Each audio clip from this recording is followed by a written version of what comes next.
아침이 즐거우면 하루가 행복합니다. 안녕하세요. 생방송 아침이 좋다의 김경섭입니다. 안녕하세요. 8월 28일 수요일 아침 김지환입니다. 우리가 외식을 하거나 배달 음식을 주문할 때 맛과 관련된 별점을 따져보게 되는데 맛뿐만 아니라 위생 관리 또한 중요한 점 아니겠습니까?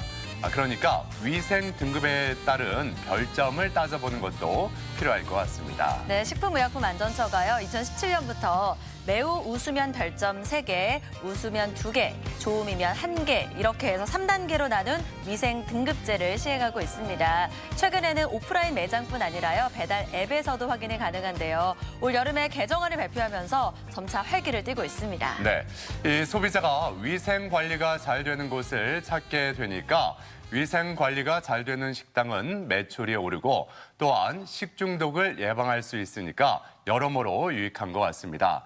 아직은 그 식당들의 이 참여, 신청으로 이루어지기 때문에 100% 참여는 아니라고 합니다. 네, 계속해서 똑똑한 소비자들이 위생 등급을 꼼꼼하게 따져본다면 아무래도 더 많은 업소에서 위생 등급을 신청을 하고요. 위생 관리를 꾸준히 하지 않을까 이런 생각이 드는데요.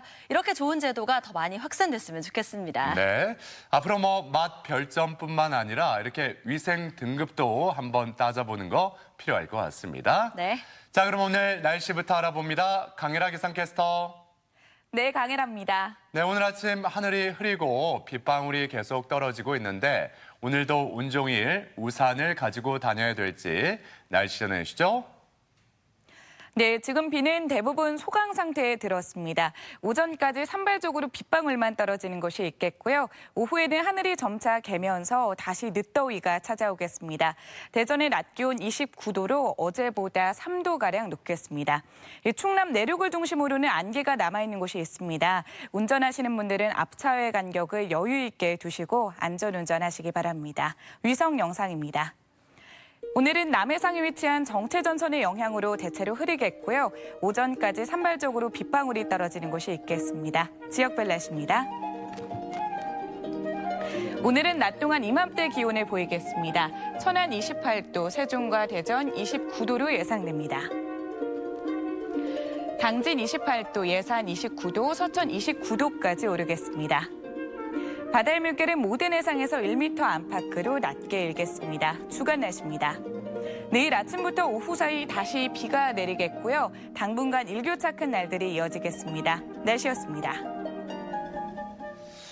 8, 90년대 가수로 등문할 수 있었던 그런 가요제가 하나가 있었는데 바로 대학가요제였습니다. 많은 네. 분들에게 추억의 단어가 아닐까 싶은데 저도 TV를 보면서 일일이 등수를 매겼던 그런 기억이 나기도 합니다. 네, 그런데 요즘은 오디션 프로그램이 워낙 많고요. 연예기획사 시스템이 자리를 잡으면서 대학가요제가 설 자리를 잃었습니다. 그러다가 결국에 2012년에 폐지가 됐습니다. 그렇습니다. 이렇게 역사 속으로 사라졌던 대학가요제가 올해 새롭게 부활된다는 소식이 전해졌는데 다시금 젊음과 열정을 노래하는 그런 모습을 볼 수가 있을 것 같아서 기대가 됩니다. 네, 이렇게 우리가 생활을 하다 보면 사라지는 것도 있고요. 다시 생겨나는 것도 있고 이런 일들이 반복이 되는데요. 대학가요제 얘기처럼 다시 소환하고 싶은 기억 하나쯤은 있으실 것 같습니다. 네, 가족 여러분은 어떠신지 오늘 사진 사연으로 함께 나눠보겠습니다. 오늘 사진 사연 주제 이렇게 정해봤어요. 다시금 꺼내보고픈 추억 소환이라고요. 어떤 추억이든지 다 괜찮습니다. 소소한 추억 한 장, 추억의 앨범에서 꺼내서 오늘 가족 여러분과 함께 나누겠습니다. 네, 사진 사연 보내는 방법 알려드릴게요. 생방송 아침이 좋다 앱을 내려받으셔도 되고요. 혹은 인터넷 주소창에 아침이 좋다.kr 입력하고 닉네임과 전화번호 쓰면 사진 사연 쉽게 보내실 수 있습니다. 여러분의 추억 이야기 많이 나눠주세요. 네.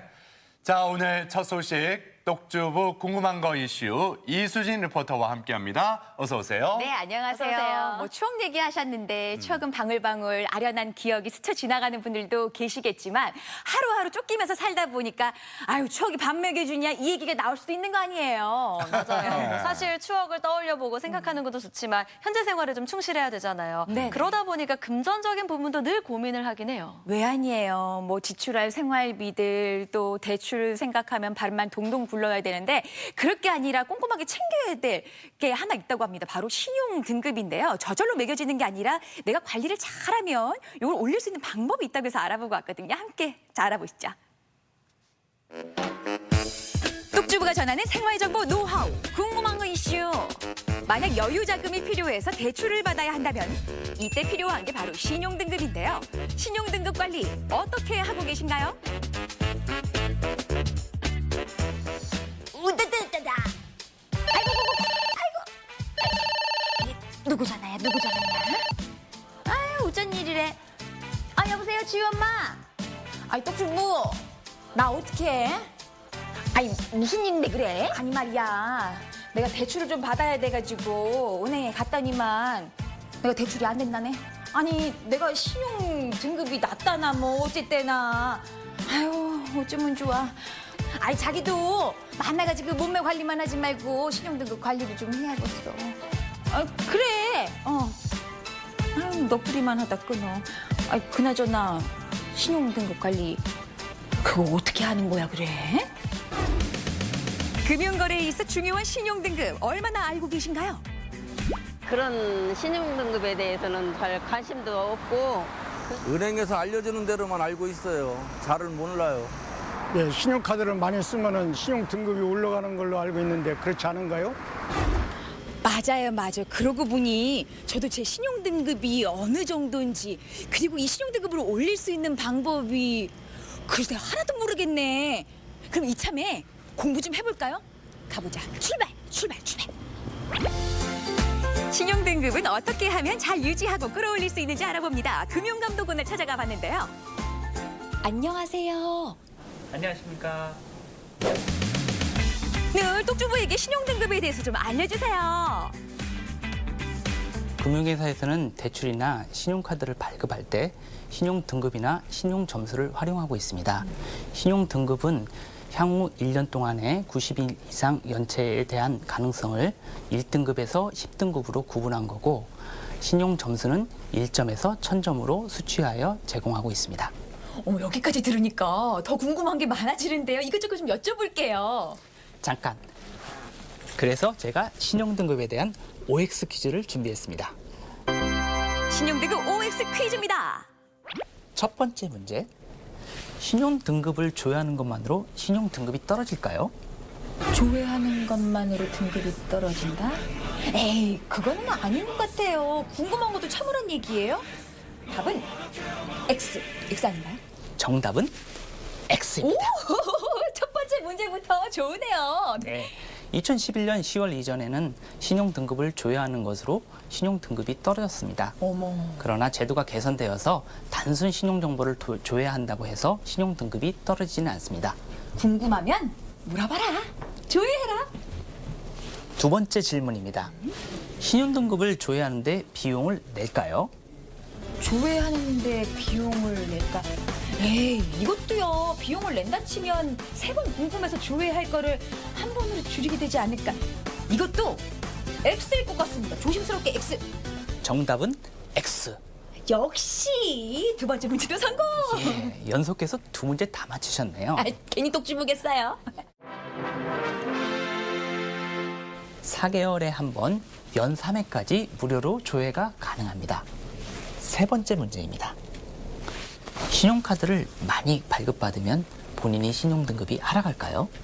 이거는 고민할 것도 없네요. 일단은 구멍난 카드 메꿔야 되니까 요 카드로 저 카드로 이리저리 돌려막는 거. 요거 신용등급을 떨어뜨리는 가장 주범이 될 것 같으니까 고민할 거 없이. 답은 세모입니다. 세상에 OX 퀴즈에서 세모가 나왔습니다. 돌려막기를 위해서 단기간에 신용카드를 발급받거나 카드론 현금 서비스를 이용하게 되면 신용등급이 하락하게 됩니다. 그러나 단순히 신용카드를 많이 보유하고 있다는 사실만으로 신용등급이 하락하지는 않습니다. 현금 서비스를 과도하게 이용하거나 할부금을 연체하면 신용등급이 떨어진다는 사실도 기억해 두세요. 개인신용평가 체계의 개선된 내용입니다. 첫 번째로 이용어권에 따른 차등 완화입니다. 은행 이외의 저축은행 등의 중도금 대출을 이용 시에는 일률적으로 적용하였던 신용평가의 차등을 폐지하거나 대출금리 등에 연계하여 합리적인 기준에 따라 평가하는 것으로 개선하였습니다. 두 번째로 연체정보 등록 기준이 완화되었습니다. 연체정보가 금융권에 공유되고 평가에 반영되는 금액 및 기간에 관한 기준이 완화되었습니다. 연체 이력 정보를 금융권에 공유하고 평가에 반영되는 기간도 단축되었습니다. 마지막으로 나의 신용등급을 위해서 이것만큼은 꼭 알아둬라라는 게 있으면 어떤 게 있을까요? 무엇보다도 대출이나 신용카드 이용 시에는 철저한 상환 계획으로 본인이 능력 범위 내에서 이용하는 것이 현명한 신용관리라 하겠습니다. 꼭 기억해야겠네요. 저는 신용카드 말고 체크카드만 평소에 사용하고 있는데 혹시 체크카드만 사용해도 신용등급 상승에 도움이 될까요? 거리에서 만난 분들도 신용등급 관리에 대해 알쏭달쏭한 궁금증이 많았는데요. 똑주부가 이번에 발빠르게 은행으로 찾아가 봤습니다. 자산관리 전문가 이부인 팀장님 도와주세요. 많은 분들이 이게 제일 궁금하시대요. 나는 신용카드 대신 체크카드를 써요. 이것도 신용등급을 올릴 수 있지 않을까요? 갸우뚱하시는데 어떤가요? 네, 도움이 되십니다. 월 한 30만 원 이상을 6개월간 사용하시거나 6개월에서 12개월까지 꾸준히 사용하신다면 4점에서 최고 40점까지 가점을 받아보실 수가 있습니다. 체크카드를 꾸준히 사용하는 것도 신용등급을 높이는 데 도움이 된다는 사실. 요즘 마이너스 통장 많이들 쓰시죠? 심리적인 부담감이 덜한 대출 상품인데요. 마이너스 통장도 똑똑하게 쓰는 방법이 있다네요. 쉽게 생각해서 대출이나 마이너스 통장 이용하면 신용도가 낮아지지 않을까 싶은데 오히려 신용등급을 올릴 수 있는 도움이 되는 활용법이라고요? 마이너스 통장 대출 한도의 소진율이 3개월 동안 지속적으로 높은 경우에는 보통 신용평가 기관에서는 연체 가능성이 매우 높다고 판단을 하고 신용등급을 낮추게 됩니다. 그렇기 때문에 마이너스 통장 한도를 설정할 때에는 반드시 사용하려는 금액의 30%에서 40% 정도는 높게 책정을 해놓고 사용하시는 것이 신용관리에 큰 도움이 되실 겁니다. 인터넷이 발달하면서 요즘은 대출 방법도 굉장히 다양해졌죠. 이럴수록 더 꼼꼼히 따져봐야 하는데요. 첫째, 인터넷, 전화, 문자로 대출을 신청할 때에는 신중하게 결정하셔야 합니다. 쉽게 대출을 받을 수 있다는 장점이 있기는 하지만 그것이 오히려 단점이 되어서 무분별한 대출을 사용할 수 있기 때문입니다. 바쁘시더라도 꼭 금융회사에 직접 방문해 심사숙고하셔서 대출을 받으실 것을 권합니다. 혹시 신용등급이 낮아도 대출을 해준다는 문자를 받거나 또는 전화를 걸어서 좋은 조건에 대출을 해준다고 한다면 일단 보이스피싱이 아닌지 의심해봐야 한다는 사실도 꼭 기억하세요. 올바른 신용등급 관리 또 어떤 방법이 있을까요?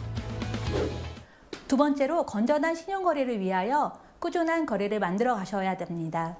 연체 없는 대출 거래가 가장 중요하며 요즘은 일정한 소득이 발생하지 않으면 대출 한도 산정에 어려움을 겪으실 수가 있습니다. 그 대안으로 연간 사용한 신용카드 금액을 가지고 소득 수준을 인정해 주기도 때문에 꾸준한 신용카드 이용도 함께 권해드립니다. 세 번째, 주거래 금융회사 이용을 적극 권장합니다.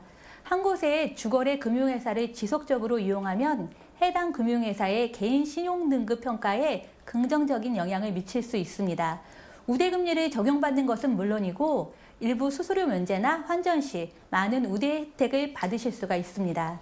마지막으로 대출금 연체 상환 시 주의할 점입니다. 연체금은 연체 기간이 길어질수록 신용등급에 불리하게 적용하기 때문에 여러 건의 연체를 보유하고 계시다면 가장 오래된 것부터 상환해야 한다는 것을 꼭 기억하셔야 합니다. 어머 세상에 듣고 보니까 신용등급을 올리는 일 어려운 일이 아니네요. 이제 이 똑주부 신용관리 자신 있습니다. 내가 버는 한도에서 계획적으로 쓰고 또 여유자금을 빌렸다면 잘 갚고 어떤가요? 신용등급 관리 이제 어렵지 않죠? 오늘부터 똑주부와 함께 똑똑하게 관리해보자고요.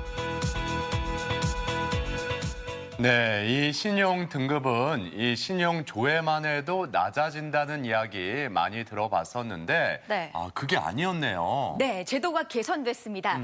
신용등급 조회를 하면 요거 내 신용등급 낮아지는 거 아니야? 요거 OX였습니다. OX 퀴즈로도 함께 풀어봤고요. 거기에 또 하나, 야, 이거 조회하는데 돈 따로 드는 거 아니에요? 궁금해하는 분들 계신데 연간 3회 정도 무료로 조회가 가능하다고 하는 것도 기억해 두세요. 네, 사실 신용등급에 대해서 크게 신경을 안 써서 고민해 본 적이 별로 없는데요. 이 신용등급이라는 게 생각보다 중요한 거네요. 네, 나 모르고 살았어라는 분들 정말 많이들 계실 텐데요. 네. 다들 카드도 쓰고 은행 거래 하시잖아요. 그러면 자동적으로 이 신용 등급이 매겨지는데요. 방법도 어렵지 않았습니다. 작은 습관으로 신용 등급 올릴 수 있다고 하니까요. 생활 속에서 실천하는 게 중요할 것 같습니다. 네. 자, 지금까지 똑주부가 소개하는 신용등급 관리 방법 함께 알아봤습니다. 자, 이어지는 순서, 아침엔 퀴즈입니다.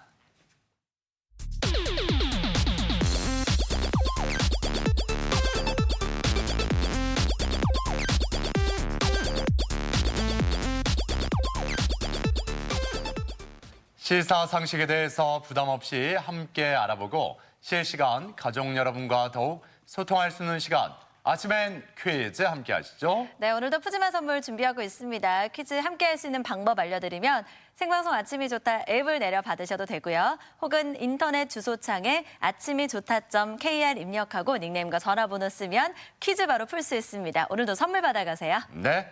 자, 앞서 신용등급 관리 방법 전해드렸는데 계속해서 이수진 리포터가 이 퀴즈, 이 상품 관리 방법 좀 알려주셨으면 좋겠어요. 어렵지 않습니다. 예. 앱 창 여시고요. 여기 참여만 하시면 내가 행운의 주인공이 될지도 모르는 일이에요. 똑똑하게 관리 한번 해보시고 퀴즈도 풀어보세요. 첫 번째 문제, 궁금한 거 이슈에서 신용등급 올릴 수 있는 방법에 대해서 알아봤는데요. 이와 관련한 문제 준비했습니다. 함께 풀어보죠. 3, 2, 1. 신용평가회사는 각 개인의 신용도 평가 지표인 신용등급을 개인별 부실률에 따라 1에서 10등급으로 나누는데요. 다음 중 1에서 4등급을 분류하는 말로 알맞은 건 뭘까요? 1번 우량, 2번 일반, 3번 주의. 네. 주식에서도 우리가 이 단어 많이 쓰죠. 맞아요. 예, 블루칩. 예, 블루칩을 이거 주라고 하잖아요. 그렇죠? 예, 땡땡 주라고 하는데 과연 예, 첫 번째 문제 그렇게 어렵지 않게 맞히실 것 같다는 생각이 드는데 네. 정답은 무엇일지. 네, 여러분들 많이 도전하셨습니까? 첫 번째 문제 정답 확인합니다. 보여주세요. 답은 1번 우량이었습니다. 신용등급 1에서 4등급은 우량, 5에서 6등급은 일반, 7에서 8등급은 주의, 9에서 10등급은 위험등급으로 분류되고요. 7등급 이하일 경우 시중은행에서 대출과 카드 발급에 제한해봤습니다. 네. 자, 이제 두 번째 문제 풀어보겠습니다. 두 번째 문제 주세요. 자, 두 번째 문제 함께 풀어보죠. 보여주세요. 3, 2, 1. 클레오파트라와 양귀비가 즐겨 먹은 것으로 널리 알려진 이 과일은 여성 호르몬 유사 성분이 풍부해서 여성의 과일이라고도 불린대요. 이 과일은 뭘까요? 1번 앵두, 2번 사과, 3번 석류. 네. 네, 앵두, 사과, 석류 다 우리 몸에 좋은 이 과일인데 맞아요. 특히 여성에게 좋다고 해서 여성분들 이거 많이 드시더라고요. 네, 이거 즙도 예. 많이 먹고요. 그렇습니다. 미녀는 이걸 좋아한다는 얘기도 많이 했었잖아요. 그러게 누군가 광고에 나서 노래를 부르기까지 했는데요. 네. 자, 여러분 선택이 어렵지 않으셨을 것 같습니다. 1번 앵두, 2번 사과, 3번 석류 보기 드렸고요. 시간 모두 썼네요. 정답 확인합니다. 보여주세요. 정답은 3번 석류였습니다. 이 씨앗의 막에 천연 에스트로겐 호르몬이 풍부해서 갱년기에 좋은 음식이래요. 저열량, 저지방 과일로 당분이 많지 않아서 다이어트에도 좋은 과일이라네요. 네, 선선한 바람이 불어오는 가을에 제철을 맞은 석류는요. 들었을 때 좀 무겁고요. 보기에 선명한 붉은색을 띠는 게 좋은 거라고 합니다. 고르실 때 참고하세요. 네. 자, 이제 세 번째 문제 풀어봅니다. 세 번째 문제 어떤 문제가 나올까요? 자, 세 번째 문제 OX로 풀어봅니다. 풀어보죠. 3, 2, 1. 우리 몸의 뼈의 개수는 성장하면서 변한다. 맞으면 O, 틀리면 X입니다. 네. 뼈의 개수가 변할까요? 성장하면서 뭐 여러 가지 뭐 호르몬의 변화도 있고 우리 몸 신체가 신비하기 때문에 이 뼈 또한 좀 변화가 있지 않을까 일단 짐작이 보는데. 그럴까요? 예. 두 분도 지금 답이 나는 것 같기도 하고 갸우뚱하는 모습을 볼 수 있는데 시청자 여러분의 선택은 어떨지 궁금합니다. O냐 X냐 보여주세요. 정답은 O였습니다. 우리 몸의 뼈는 신생아일 때는 약 450개에 달하지만 자라면서 서로 합쳐져서 어른이 되면 206개가 된대요. 그중에 가장 긴 뼈는 넓적다리뼈고요. 가장 작은 뼈는 귀 속에 있는 등짝뼈입니다. 네. 뭐 어른의 뼈는 변하지 않는 것 같지만 실제로 해마다 어른의 뼈가 5% 정도는 사라졌다가 다시 만들어지곤 한다고 합니다. 네. 예. 자, 이제 네 번째 문제 풀어봅니다. 네 번째 문제 주시죠. 과연 이번 문제는 쉽게 푸실 수 있을까요? 문제 주세요. 3, 2, 1. 항일 문학운동가였던 신문의 대표 작품으로 농촌 계몽운동을 위한 헌신적 의지가 담긴 이 작품은 무엇일까요? 1번 상록수, 2번 흙, 3번 운수 좋은 날. 네, 이번 주 금요일에도 이 문학제가 열린다고 하더라고요. 네. 늘 푸른 나무를 좀 떠올려 보신다면 바로 정답이 보일 겁니다. 예. 푸른 나무. 답 나왔네요. 푸른 나무, 예. 오늘 아주 넉넉하게 힌트 주셨는데요. 그러는데 어렵지 않으셨죠? 정답 확인합니다. 보여주세요. 정답은 1번 상록수였습니다. 1935년에 연재된 신문의 장편 소설인 상록수는 농촌 계몽 운동인 분하로드 운동이 전개됐던 당시 시대적인 배경을 바탕으로 농촌 계몽 운동과 민족주의를 고취시켰다는 점에서 이광수의 흙과 쌍벽을 이루는 한국 농민 문학의 수작입니다. 네, 이번 주 금요일입니다. 당진시 필경사에서요. 시문 문학제가 개최된다고 합니다. 추모제도 있고요. 문학대상 챌린지 등이 열린다고 하네요. 네. 자, 이제 오늘의 마지막 문제 살펴보겠습니다. 어떤 문제가 나올지 잘 풀어보시기 바랍니다. 문제 주세요. 자, 이번 마지막 문제는 우리말 문제입니다. 함께 풀어보시죠. 3, 2, 1. 다음 중 재산을 다 없애고 아무것도 가진 것이 없는 사람을 뜻하는 말의 발음 표기는 뭘까요? 1번 빈 털털이, 2번 빈 털털이. 네, 발음 표기법입니다. 예. 우리가 그 건전지 많은 분들이 밭대리 하는데 표준어는 배터리 아니겠습니까? 예. 그래서 그 홍진영 씨의 사랑의 배터리가 아니라 사랑의 배터리라는 거, 이거를 참고하시면 답이 보입니다. 네, 배터리를 어떻게 쓰는지 생각하면 답을 고를 수 있겠어요. 네네네. 힌트 듣고는 그거구나 했는데 저는 그동안 이렇게 쓰지 않았던 것 같기도 하고요. 정답 확인합니다. 보여주세요. 정답은 2번 빈 털털이가 맞습니다. 재산을 다 없애고 아무것도 가진 것이 없는 가난뱅이가 된 사람을 또는 실속이 없이 떠벌리는 사람을 낮잡아서 이르는 말입니다. 네. 자, 이렇게 오늘도 5번째 문제까지 모두 풀어봤습니다. 과연 행운의 주인공 3분은 누구일지 바로 발표해 주시죠. 자, 여러분 선물 챙겨가세요. 행운의 주인공 바로 이 안에 서 있습니다. 보여주세요. 축하합니다. 끝자리 번호 8232번님, 8462번님, 5425번님 3분 아침이 좋다가 선물 드립니다. 네, 당첨되신 분들께는 선물 보내드리겠습니다. 네. 앞서 똑주부 궁금한 거 이슈 그리고 아침엔 퀴즈까지 이수진 리포터가 함께했습니다. 수고하셨습니다. 고맙습니다. 고맙습니다.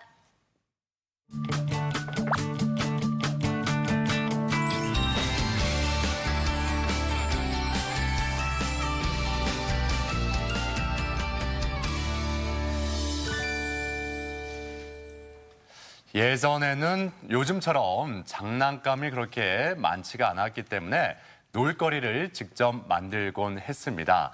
특히 재료를 구하기 쉬운 종이, 이 종이를 이용한 종이접기 많이 했었잖아요. 그렇죠? 네, 맞습니다. 종이 비행기도 접었고요. 종이배도 접었던 기억 누구나 있을 텐데요. 별건 아니지만 종이 비행기를 접어서 잘 날아갈 때 그리고 종이배가 물에 잘 뜰 때는 너무나 기분이 좋죠. 그렇습니다. 그 옛 기억을 더듬어서 대형 종이배를 만들고 그 만든 배로 강을 질주하는 대회가 열렸다고 하는데요. 화면으로 함께 만나보시죠. 주말 오전 10시 태화강에 정체불명의 물건들이 떴다. 지금 돗자리 접는 건가? 신통방통한 물건에 사람들 시선 집중! 1시간의 사투 끝에 만들어진 이것은 빅사이즈 오리지널 종이배! 오늘 태화강에서 종이배 경주대회가 열린다고 합니다. 이 배는 과연 물에 뜰까요?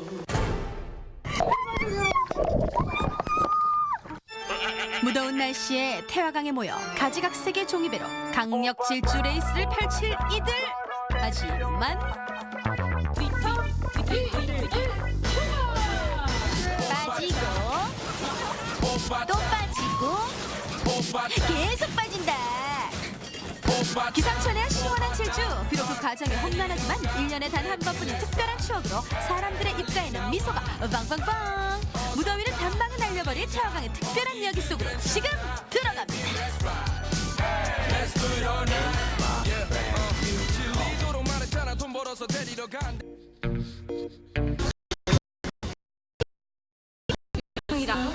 남의 배를 알아야 내 배도 알 수 있거든요. 그래서 다들 라이벌 의식을 갖고 하는 거 있는 거 아니겠습니까? 한번 둘러볼까요? 울산 조선업의 부활을 염원하며 개최된 이 경기. 작년 첫 대회에 이어 올해에는 더 큰 관심과 참가자들을 이끌었는데요. 울산 시민뿐만 아니라 전국 각지에서 모인 종이배 장인들. 김원지 리포터의 우승 가능성은 0%. 여러분 지금 배는 안 만들고 체력을 비축하고 계세요 지금. 아마 노를 잘 적기 위함이겠죠.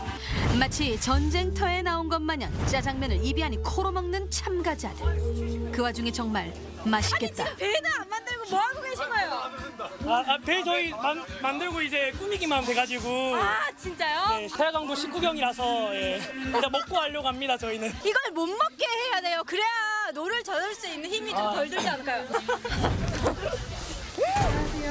근데 왜 친구들끼리 할 수 있는 게 되게 많은데 왜 종이배 경주대를 나오게 됐어요? 일단 저희 지역에서도 하고 있고 또 상금도 있고. 언제 빠져보겠습니까? 야 오늘 빠질 각오로 저 옷도 와 빠지려면 그냥 갑작스럽게 1등을 하게 됐다. 상금을 탔다. 저희끼리 이제 뭐 또 놀러 가야죠. 와, 뭐 부모님한테 외식을 시켜드린다던가 뭐 이런 거 없이요? 엄마 아빠 사랑합니다. 그때 짜장면을 열심히 만드는 제군과 달리 사생대회를 연상케 할 만큼 놀라운 그린 솜씨를 펼치는 한 팀. 여기는 배를 만들고 계신 게 아니고 작품을 하나 만들고 계신데요. 어머니 혹시 미술 전공하셨습니까? 아, 아니에요. 저희가 여러 가족이 모여가지고 이제 이 팀을 오늘 나왔거든요. 그래서 이 다 각 가족들의 색깔, 자기가 좋아하는 색깔을 표현한 거예요. 그래서 컨셉이? 네, 컨셉이 우리 대가족의 다양성입니다. 어느덧 경기 시작 1시간 전 대부분의 팀들이 종이배를 거의 다 완성시키기 시작했는데요. 가내 수공업으로 만드는 배만큼 설계부터 방수를 위한 랩핑 작업까지 정성이 들어가지 않은 곳이 없습니다. 어우 짜장면에 개성 만점 배도 보이죠? 이에 질세라 김원지 리포터도 뚝딱뚝딱 마치 조성공에 비해 배를 만들기 시작했습니다. 배의 컨셉트는 카누 선수를 남편으로 둔 아내인 만큼 이제 카누 거의 다 배모양. 완성이 됐어요. 이제 마지막 작업을 하면 되는데 해봐야 될 것 같아요. 자 일단 자 올려볼게요. 김원지 리포터뿐 아니라 제작진도 투입돼서 만든 종이배. 이게 너무 크다. 땅콩이 찢어지겠는데. 안 되겠어. 맞습니다. 야, 이 넘어지면 그냥 물이 찰 것 같은데. 물에 들어가면.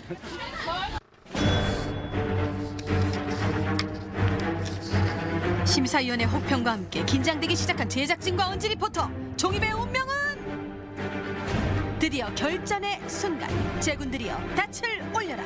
하나둘씩 자신의 배를 띄우기 위해 등장하는 제군들. 물에 띄우는 것조차 어려운 게 종이배 경주라는데 과연 무사히 완주할 수 있을까요? 이거 무거울 것 같아요. 종이배를 빼도록 하겠습니다. 종이배를 빼주세요. 이거 아예 빼요. 네, 이거 빼주세요. 이거. 이렇게 되면 난리가 났어요. 잠깐만. 이거 가라앉을 기록되신 분들이 준비되신 팀 머리. 어려운 시작과 함께 위태위태한 출발을 시작한 김원지 리포터. 벌써 좀 빠질 것 같은 그 느낌이 있는데. 자, 지금부터 제가 생생하게 현장을 전해드리겠습니다. 이미 가운데가 푹 가라앉기 시작한 김원지 선수. 경기는 50m 거리의 부표를 돌아 가장 빠른 기록을 낸 팀이 우승하는 건데 우승은 무슨 완주도 힘들 것 같지 않습니까? 이게 절대 안 될 것 같은데요. 이미 상대팀은 계속 질주를 시작했습니다. 이 생생한 현장을 보기 위해 벌떼같이 모인 시민들. 결국 이대로 가다간 태화강에서 영영 못 돌아올 것 같았던 김원지 리포터. 구조대원에게 SOS를 요청합니다. 태화강에서 탈출한 김원지 리포터. 비록 카메라는 사망했지만 언지 씨라도 살아 돌아와서 다행이에요. 준비하시고 80여 개 팀이 약 10개의 조로 나뉘어 출발. 김원지 리포터뿐만 아니라 이런 많은 팀들이 태화강에 붕덩 빠졌는데요. 얼마나 많은 배들이 빠졌냐고요? 약 이 절반 정도가 태화강의 블랙홀에 빠지고 말았습니다. 아이고, 또 빠졌네. 처음에는 우승이 목표였던 참가자들 라는 분위기로 바뀌어가는데요.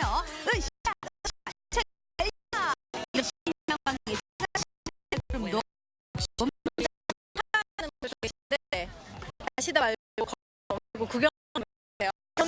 보니까 분이 그렇게 재밌어서요. 아니 옷을 똑같이 입고 배를 이렇게 만들었다는 자체도 기발하지만은 그냥 어설프면서도 뭐랄까 좀 열심히 하는 모습이 좋잖아요.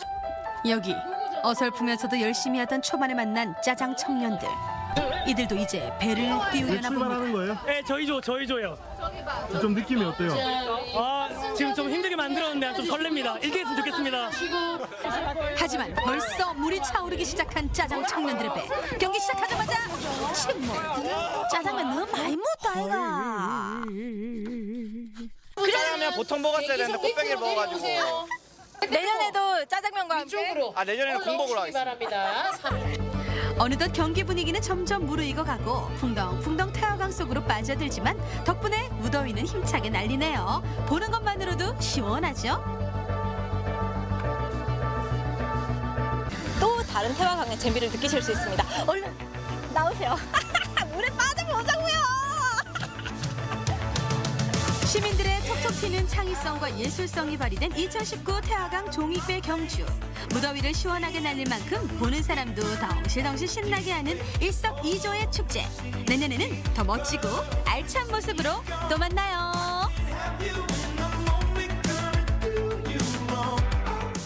와, 단순히 하얀 종이배만 생각을 했는데요. 크기부터 남다르고요. 모양도 제각각이었습니다. 개성 만점의 배들이었는데 이름도요. 기똥찬 대가족호, 내가 원하는 건 네 전화번호 이렇게 굉장히 기발했어요. 그래요. 발상이 참 재밌는데 이렇게 큼직한 배를 직접 만들어서 그 만든 배 위에 또 탑승을 하고 강을 건너갔다 오는 대회였는데 네. 비록 물에 빠지는 대참사를 겪기도 했지만 모두에게 잊지 못할 최고의 추억이 됐을 것 같습니다. 네, 이렇게 큰 배를 만드는 것도 정말 신기했고요. 완주하는 분들은 더 대단하게 느껴졌는데요. 즐거움이 가득한 아주 특별한 대회 현장 다녀왔습니다. 네. 자, 이어지는 순서 우리 지역의 우리 사회의 이슈가 되는 이야기들을 전문가와 함께 쉽고 재미있게 풀어보는 수요 초대석입니다. 네, 2020학년도 대학 수학능력시험 수능이 올해 11월 14일에 실시가 됩니다. 이제 한 80일 정도 남았다고 하더라고요. 그러니까요. 예. 수험생과 학부모들은 하루하루 긴장된 날을 보내고 있지 않을까 싶은데 그래서 오늘은 수능 전략에 도움이 되는 이야기로 한번 꾸며볼까 합니다. 네. 오늘 도움 말씀을 위해서 대전 둔원고등학교 김윤정 진로진학 상담교사 나오셨습니다. 안녕하세요. 안녕하세요. 어서 오세요. 네. 네, 지난주 목요일에 이제 수능 원서 접수가 시작이 됐습니다. 앞으로 수능까지 일정이 어떻게 되는지 먼저 살펴주실까요? 네, 하셨던 것처럼 8월 22일부터 9월 6일까지는 수능 원서 접수 기간입니다. 11월 14일에 대학 수학능력시험이 실시가 되고 약 3주 후인 12월 4일 수능 성적이 발표될 예정입니다. 수험생은 수능 당일 아침 8시 10분까지 시험장에 입실을 하셔야 합니다. 1교시 국어 영역이 8시 40분에 시작이 되는데 5교시 제2 외국어 한문 영역을 선택한 수험생은 오후 5시 40분에 시험이 종료가 되어 9시간 동안 체력적으로 정신적으로 굉장히 힘든 시간이 될 것 같습니다. 네. 아무튼 앞서 말씀드린 대로 지금 수능까지 80여일 정도가 남았는데 이 시기에는 어떤 것들을 준비하는 게 좋을까요?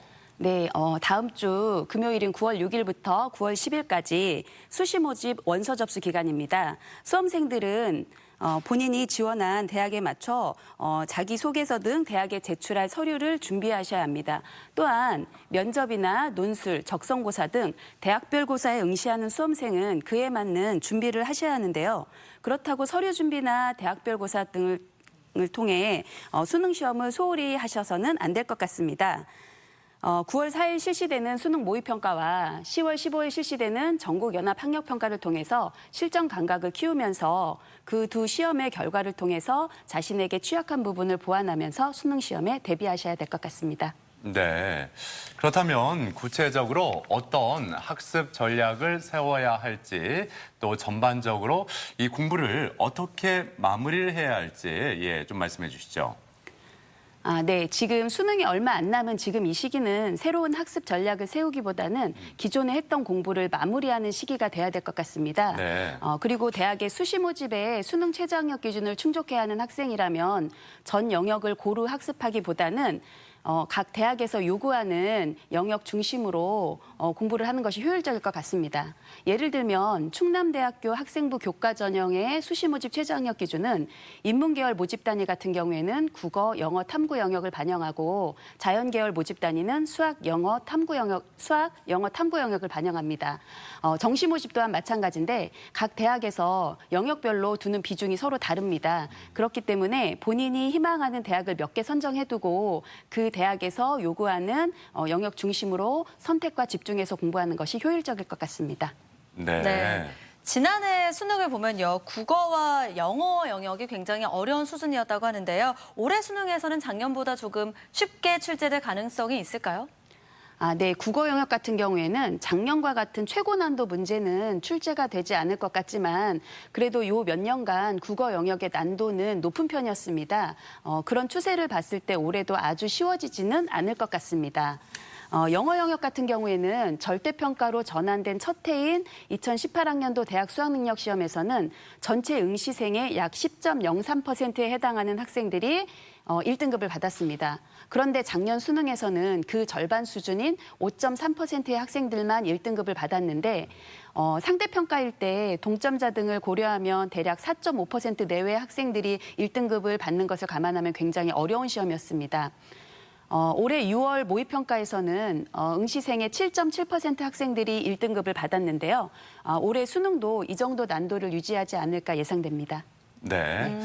자, 그렇다면 이 구체적으로 영역별 수능 마무리 대책에 대해서 한번 짚어보도록 하죠. 네. 먼저 그 국어 영역은 어떻게 마무리를 하는 게 좋을까요?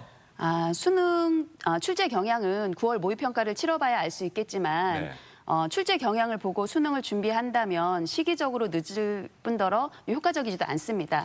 따라서 작년 수준에 맞춰서 준비를 하는 것이 도움이 될 것 같은데요.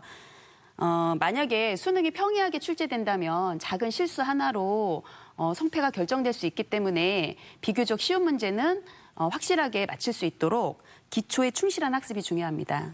또 수능 국어의 EBS 연계율은 70% 정도 됩니다. 그래서 3월 이후 학력평가와 6월 모의평가 등에서 자주 틀렸던 문제 등을 중심으로 나의 강점과 약점을 분석해서 연계교재 중심으로 강점과 약점, 문제를 철저히 분석하는 것이 필요할 것 같습니다. 네. 저도 수험생 시절을 떠올려보면 수학 영역을 가장 어려워했던 것 같은데요. 많은 학생들이 어려워하는 게 바로 수학 영역일 겁니다. 수학은 어떻게 마무리를 하는 게 좀 좋을까요? 네. 수학 영역은 수능 기출문제와 그러니까 올해 연계교재를 중심으로 자신에게 약간 어려운 정도까지의 문제를 포함해서 반복해서 학습하는 것이 필요합니다.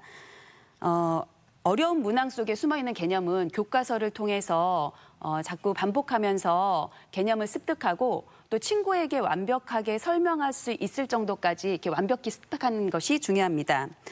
또한 일주일에 최소한 2-3번 정도는 실전 모의고사를 90분 정도 시간을 맞춰 풀어보는 연습으로 실전 감각을 높일 수 있습니다. 그러면 그동안 풀었던 문항마다 필요한 수학적 아이디어를 간단하게 정리해서 수능 당일 시험장에 가지고 가서 쉬는 시간에 복습한다면 전체적으로 시험을 복습하는 효과를 얻을 수가 있을 것 같습니다. 네, 그렇군요. 자, 이번에는 이 수능 영어에 대해서 좀 짚어보죠. 네. 수능 영어가 절대 평가가 되면서 1등급 받기가 쉬워졌다고 하는데 실제로 그렇습니까? 네, 맞습니다. 상대평가일 때는 전체 수험생의 4%만 1등급을 받을 수 있기 때문에 1등급을 받을 수 있었지만 절대평가는 90점 이상만 넘으면 1등급을 받을 수 있기 때문에 쉬워졌다고 볼 수가 있습니다. 그렇다고 해서 영어 시험 문제 자체가 쉬워졌다고 오해를 해서는 안 됩니다. 앞서 말씀드렸던 것처럼 영어 영역에 작년에 1등급을 받은 수험생의 비율은 5.3%였습니다. 영어 영역 역시 이 수능 연계교재에서 많은 지문이 활용되고 있습니다. 그렇기 때문에 연계교재를 꼼꼼히 학습하는 게 필요하고요. 특히 듣기 영역은 연계교재에서 100% 연계가 되기 때문에 듣기 영역이 취약한 수험생이라면 매일매일 꾸준히 듣기 학습을 하는 것만으로도 듣기에 있어서 좋은 효과를 얻을 수 있을 것 같습니다. 영어 역시 수학과 마찬가지로 주 1회 이상 실전 모의고사를 수능 시간에 맞추어서 연습을 한다면 실전 감각을 키우는 데 도움을 받을 수 있을 것입니다. 네. 그리고 아마 국수형 영역에 비해서 마지막 막바지 공부가 정말 더 중요한 게 탐구 영역이 아닐까 싶은데요. 한국사를 포함한 사회탐구 영역, 어떻게 마무리 전략을 세우는 게 현명할까요? 네, 사회탐구 영역은 각 교과에서 제시된 기본 개념을 이해하는 것이 가장 중요합니다. 또한 교과서에 나오는 그림이나 도표, 그래프 등 각종 도표 자료를 잘 정리해둘 필요가 있습니다.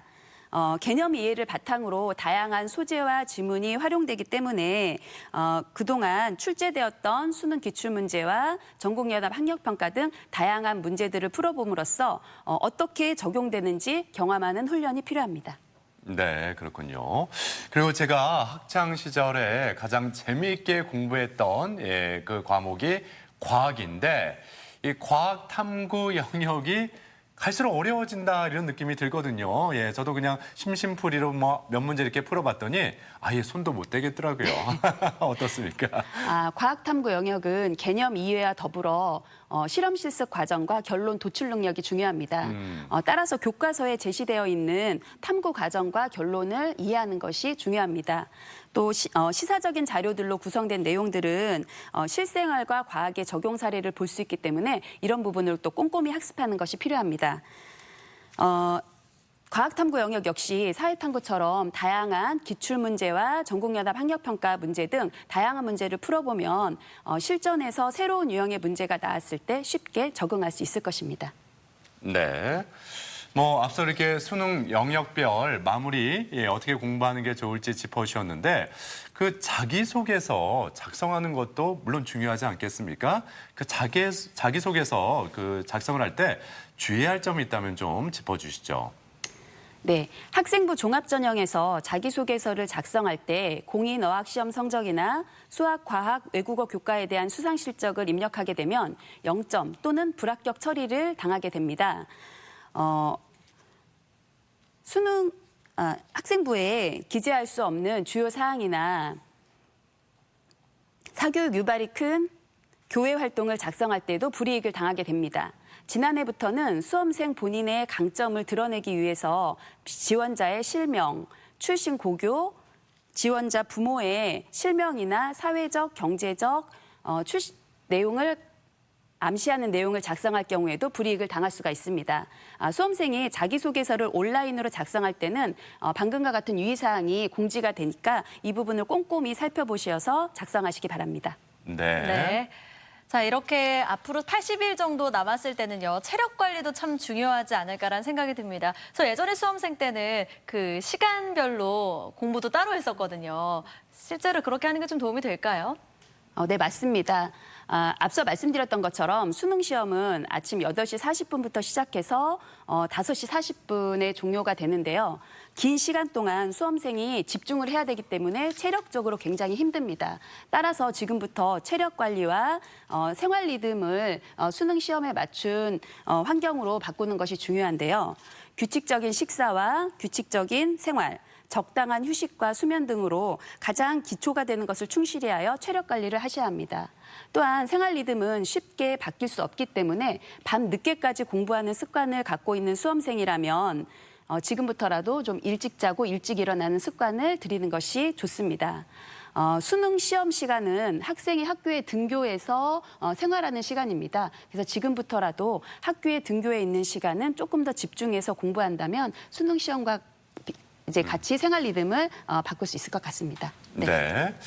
자, 마지막으로 그 수험생과 학부모들에게 뭐 좀 조언 아닌 조언 좀 한마디 해주신다면 예, 감사하겠습니다. 네.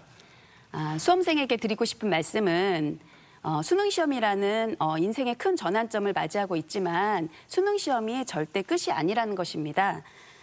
인생에서 새로운 도전은 늘 앞에 있고 지금 목표를 향해 매진하는 이 순간의 경험과 노력이 인생에 있어서 큰 힘이 될 것입니다.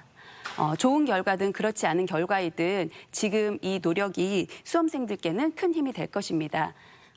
더불어 좋은 결과가 있기를 바라겠습니다. 수험생 학부모님께 드리고 싶은 말씀은 지금 수능 시험에 대한 기대나 좋은 바람은 누구보다도 수험생이 가장 절실할 것 같습니다. 따뜻한 말과 행동으로 위로와 격려를 해주시는 것이 최선일 것 같습니다. 좋은 결과 있기를 바라겠습니다. 네. 자, 지금까지 대전 둔원고등학교 김인정 진로진학 담당 교사와 말씀 나누었습니다. 오늘 자리에 함께해 주셔서 고맙습니다. 네, 감사합니다. 고맙습니다. 계속해서 우리 지역 날씨 알아봅니다. 강혜라 기상캐스터. 네, 오늘 아침 하늘빛이 흐립니다. 하지만 오후에는 하늘이 점차 개면서 다시 늦더위가 찾아오겠는데요. 대전은 낮 기온 29도로 어제보다 3도가량 높아 다소 덥겠습니다. 내일은 북쪽에 기압골이 다가오면서 또다시 비가 내리겠습니다. 오전부터 오후 사이 대전과 세종, 충남 지역에 10에서 40mm의 비가 예상됩니다. 위성 영상입니다. 오늘은 남해상에 위치한 정체전선의 영향으로 흐리겠습니다. 지역별 날씨입니다. 오늘은 낮 동안 이맘때 기온을 보이겠습니다. 천안 28도, 세종과 대전 29도로 전망됩니다. 당진 28도, 보령 28도, 서천 29도를 가리키겠습니다. 바다의 물결은 모든 해상에서 1m 안팎으로 낮게 일겠습니다. 주간 날씨입니다. 내일 아침부터 오후 사이에 다시 비가 내리겠고요. 당분간 일교차 큰 날들이 이어지겠습니다. 날씨였습니다. 생방송 아침 좋다는 항상 가족 여러분의 참여를 기다리고 있습니다. 방송 보시면서 궁금했던 점이나 좋은 방송 소재 있으면 언제든지 연락만 주시면 되겠습니다. 네, 오늘도 여러분이 보내주신 사진과 사연 함께 살펴볼 텐데요. 추억들을 다 소환을 해주셨습니다. 하나씩 보시죠. 0780번님, 옛날에 저희 신랑이랑 들었던 카세트 테이프가 아직도 시댁에 보관되고 있습니다. 테이프가 늘어날 때까지 들었던 기억 다들 있으시죠? 예. 맞아요. 진짜 재밌게 들었었죠. 그럼요. 그리고 이게 카세트 테이프에 좋아하는 노래 그 라디오에서 흘러나오면 그거 맞춰가지고 녹음하느라 진땀 흘렸던 기억도 납니다. 예. 9953번님, 태백산맥 문학관에 갔던 사진입니다. 그때는 며칠을 투자해서라도 책을 읽었는데요. 요즘은 가을에 다시 독서를 시작해야겠습니다. 그 웃음 저도 이해가 가는데 예, 맞습니다. 가을에 다시 독서 시작해보면 좋겠습니다. 네, 책 읽기 좋은 계절이 됐어요. 네. 2411번님, 딱 1년 전 오늘을 소환합니다. 2018년 8월 28일 대전에는 비가 많이 와서 침수된 곳도 많았었는데 그날 오후에 예쁜 아기가 탄생을 했습니다. 오늘 우리 대연이 첫 생일입니다. 와. 축하해 주세요. 너무 축하해요. 축하합니다. 대연아, 앞으로 쑥쑥 무럭무럭 건강하게 자라렴. 예, 축하드립니다. 0795번님, 두 달 전쯤에 큰아이 학교 가면서 발견한 병아리들입니다. 저 어렸을 때는 장날마다 병아리를 자주 팔았었는데 요즘은 보기 쉽지 않네요. 추억 돋아요 하셨어요. 그래요. 어렸을 때 이렇게 병아리 한두 마리쯤 다 사서 키워본 경험이 있을 텐데. 저도 키웠었는데요. 그래요. 이렇게 관리를 잘 못해줘서 그런지 병아리가 이렇게 오래 못 가가지고 속상했던 추억이 또 떠오릅니다. 예. 네. 7658번님, 아랫목에 두터운 솜 이불 깔고 이불 속에 모여 앉아서 도란도란 이야기 나누었던 추억이 그립습니다. 저도 할머니 집 가면, 시골집 가면 꼭 저러고 있었거든요. 그렇죠. 한 방에 다 이렇게 모여서 뭐 이렇게 이야기도 하고 아니면 또 할머니가 우리가 어렸을 때는 또 무서운 이야기, 전설도 말씀해 주시고 아유, 그때 추억이 또 새록새록 떠오릅니다. 네, 저렇게 했으면 진짜 따뜻해요. 6990번님, 얼마 전에 대전 은흥정의 거리에서 조카 친구들과 버스킹을 했던 추억의 사진입니다. 그 기억을 영원히 간직하고 싶어요. 버스킹을 하셨다고요? 공연하셨다는 얘기죠? 공연을 하신 건지 아니면 옆에서 버스킹 구경을 하신 건지. 궁금한데요. 그건 알 수 없습니다만 아무튼 좋은 추억의 사진 한 장 보내주셨습니다. 네. 0180번님. 벌써 30여 년 전 사진인 것 같습니다. 셋째 동생과 조카인데요. 벌써 군대도 다녀왔습니다. 조카가 하는 말이 큰이모, 그때는 아이돌이었다니까요. 예. 그러네요. 뽀얗게 너무 아름다우신데요. 그래요. 그때 한미모 하셨군요. 야. 예. 0656번님, 우리 집 꼬맹이 첫걸음을 시작할 때가 생각납니다. 7살인 지금도 예뻐서요. 한 번씩 뽀뽀로 괴롭히네요. 이랬던 아이가 지금 7살이 돼서 뽀뽀로 괴롭힌다는 건 뽀뽀 받기 싫어한다는 얘기인가요? 아무튼 행복하게 또 아이가 자라는 모습 보니까 뿌듯하실 것 같습니다. 네. 자, 이렇게 많은 분들이 오늘 또 사진, 추억의 앨범에서 한 장씩 꺼내서 보내주셨는데요. 모든 분들께 감사드리고 오늘도 세 분께 행운을 전해드리겠습니다. 네, 계속해서 우리 지역의 문화 행사 소식도 전해드릴게요. 대전 호른 앙상블 창단 연주회가 오늘 저녁 7시 30분 대전 예술의 전당 앙상블홀에서 열리고요. 수요 브런치 콘서트 가야금 최정화의 공연은 오늘 오전 11시 대전시청 하늘마당에서 펼쳐집니다. 예술치료해외봉사 스토리텔링 전시회 땡큐가 9월 3일까지 대전 MBC 갤러리 M에서 함께합니다. 젊은 예술가들의 공연 청춘 마이크가 오늘 낮 12시 대전 복합터미널과 저녁 7시 세종 호수공원에서 있습니다. 제23회 전국 청소년 연극제가 오늘부터 9월 6일까지 예산군문예회관과 예산군청 추사홀에서 펼쳐집니다. 업사이클링 행복놀이터 2가 오늘 낮 2시부터 5시까지 천안예술의 전당 문화센터 1층 전시실에서 열립니다. 우리 지역의 문화 행사와 함께 즐거운 시간 만들어 가시길 바랍니다. 목요일에 만나는 날 따라 와유. 국내 최대의 와인 생산지이자 유통지였던 대전. 그 역사를 잇는 대전 국제 와인 페스티벌이 열렸습니다. 만여 종의 와인을 즐기고 배워보는 기회와 아시아 최대 와인 품평회까지 가을의 시작을 함께한 와인 이야기를 소개해드릴게요. 요즘은 각 지자체에서 지역사랑 상품권을 발행해서 지역 경제 활성화를 위한 노력이 이어지고 있습니다. 네. 소비자들은 할인된 가격으로 상품권을 살 수가 있어서 좋고 또 지역 내 소비 촉진으로 연결되는 효과가 있기 때문에 일석이조가 아닐까 싶습니다. 네, 그래서 지역사랑 상품권 사용량도 꾸준히 늘어나고 있다고 하는데요. 특히나 추석 명절을 맞아서 할인율을 추가로 늘리는 특별 할인 기간을 지정하는 경우가 많다고 합니다. 알뜰하게 명절 준비해보세요. 네. 자, 오늘 하루도 활기차게 또 즐겁게 보내셨으면 좋겠습니다. 저희는 내일 아침 8시 30분에 다시 인사드리죠. 오늘 함께해 주신 여러분 고맙습니다.